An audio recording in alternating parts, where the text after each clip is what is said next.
भगवान यूट्यूब के comment section में एक कमेंट है राम नरेश बाबा जी की तरफ से। उन्होंने प्रारब्ध के वीडियो पर कमेंट किया है कि प्रारब्ध को कैसे टाला जा सकता है। मैं तो यही कहूँगा कि प्रारब्ध को हमेशा टालने की ज़रूरत नहीं पड़ती, क्योंकि प्रारब्ध अच्छा भी होता है और बुरा भी होता है। अच्छे प्रारब्ध को तो कोई टालना नहीं चाहता। हाँ, बुरे प्रारब्ध को टालने की ज़रूरत महसूस होती है। प्रारब्ध बेसिकली हमारे कर्मों का ही परिणाम है, कर्मों का ही फल है। चाहे हम पहले कर्म किए हों या अभी कर्म कर रहे हैं, तो कर्म ही जन्मदाता है प्रारब्ध का, और कर्म से ही हम अपने प्रारब्ध को बिगाड़ सकते हैं या बना सकते हैं। तो हमारे हाथ में जो प्रारब्ध की कुंजी है, चाबी है, वो कर्म है। अगर हम बेहतर कर्म आज करेंगे तो प्रारब्ध बुरा भी होगा तो चेंज आने शुरू हो जाएंगे, उससे भी हम कुछ बेहतर सीख पाएंगे।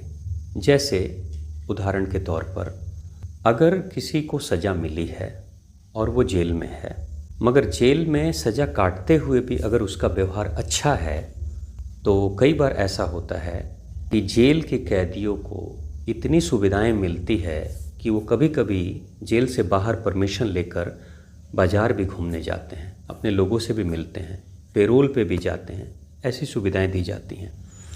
और जेल के कैदियों को ऐसी भी सुविधाएं दी जाती है कि उनके अच्छे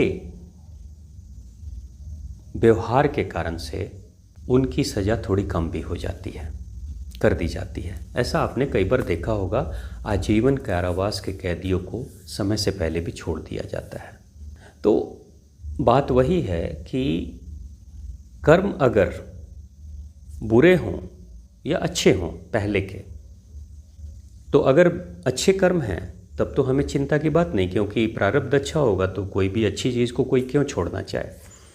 लेकिन जो बुरे हैं, जिसके कारण से हमारा प्रारब्ध बिगड़ा है और हम कष्ट झेल रहे हैं, तो सबसे पहली चीज़ होती है कि हम स्वीकार कर लें। स्वीकार कर लें कि हमसे कोई गलती हुई होगी तो हमारे को ये सज़ा मिल रही है। अब हर बार जब कष्ट मिलता है तो ज़रूरी नहीं कि सज़ा ही मिलती है, कभी कभी परीक्षाएं भी चलती हैं। जैसे इस दुनिया में दो तरह का कष्ट है। एक कष्ट है जो हमारे कर्मों का परिणाम है, एक कष्ट है जो हम परीक्षाएं दे रहे हैं। हो सकता है कि भगवान हमारी परीक्षा ले रहे हैं, या हमें किसी बड़ी उपलब्धि के लिए, बड़ी जिम्मेदारी के लिए तैयार किया जा रहा हो, तो भी कष्ट मिलता है। जैसे एक प्लेयर को, एक खिलाड़ी को अगर ओलंपिक में जाना है तो उसको बहुत मेहनत करनी पड़ती है, अपनी नींद हराम करनी पड़ती है, अपने शरीर की हड्डियों को बार बार दुखाना पड़ता है, मसल्स में दर्द लाने पड़ते हैं।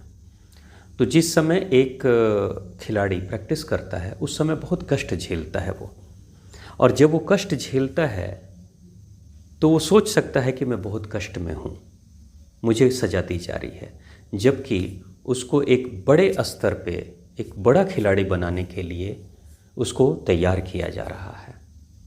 तो इसलिए ज़रूरी नहीं है कि हर कष्ट हमारे कर्मों का दंड हो।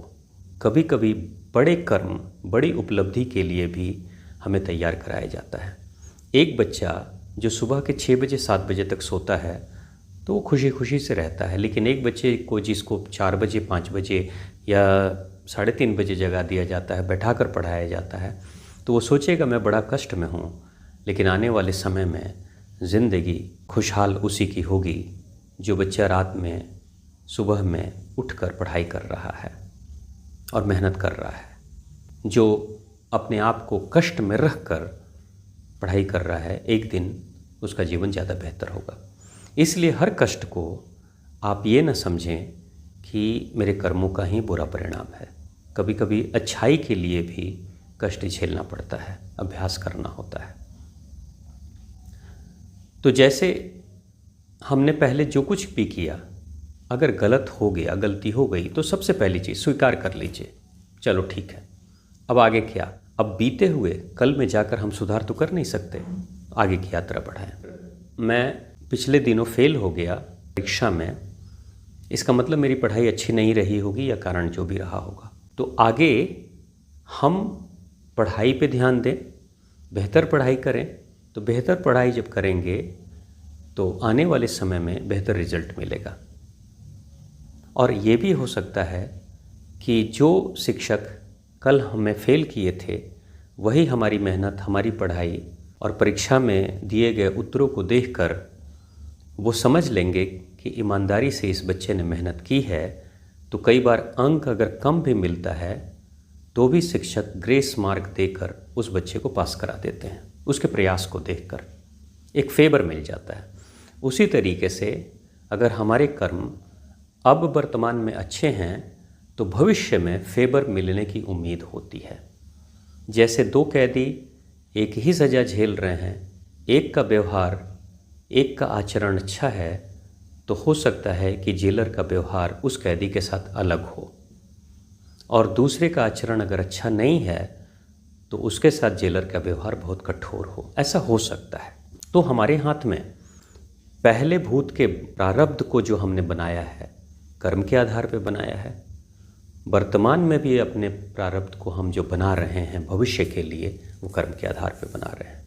तो हमारे हाथ में कर्म की कुंजी है।